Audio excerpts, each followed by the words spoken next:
Ces 6 hommes accompagneront Vladimir Poutine jusqu'au bout. À moins que l'un d'entre eux arrive à le convaincre de changer sa course destructrice. Voici les enjeux de pouvoir de qui peut influencer Poutine. Son bras droit, c'est Sergueï Shoïgu, le ministre de la Défense, présenté parfois comme son dauphin. Ils partent ensemble à la chasse, à la pêche. Cet ingénieur des travaux publics, fier de porter un uniforme sans jamais avoir été militaire, est un archi-loyal du président. Celui qui a un peu plus de recul et d'expérience militaire est Valéry Gerasimov, le chef d'état-major. Pourrait-il résister à un ordre nucléaire, par exemple, de Poutine? On le dit sur la touche ces dernières semaines. C'est un système dans lequel Poutine est le parrain de la mafia. Tout le monde se soumet à son autorité. Ils ont tous peur de lui. Personne n'ose exprimer son opinion. Durant toutes ces années, il s'est débarrassé de toutes les personnes qui pouvaient s'opposer à lui. C'est pour cela que l'offensive russe en Ukraine va continuer.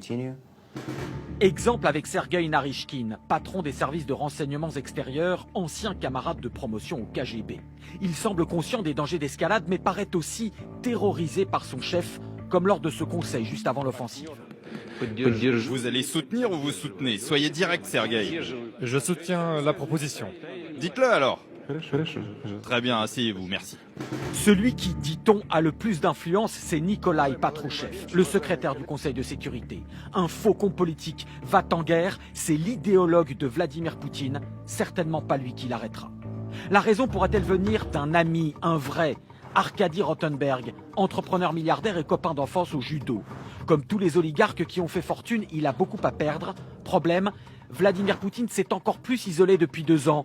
Peur du Covid, de la trahison, c'est le symbole de cette table qui maintient tout le monde à distance. Il essaye d'utiliser cette distance à la fois comme un symbole de pouvoir, mais aussi comme une manière de prendre des mesures pour sa santé et sa sécurité. Poutine sait comment ce type de tentatives d'assassinat peuvent avoir lieu. Il a lui-même été impliqué dans certaines d'entre elles. C'est pour cela qu'il a son assurance personnelle, Viktor Zolotov, chef de la garde nationale, son ancien garde du corps, une garde prétorienne de 300 000 hommes destinée à protéger Vladimir Poutine, si même l'armée venait à se retourner contre lui.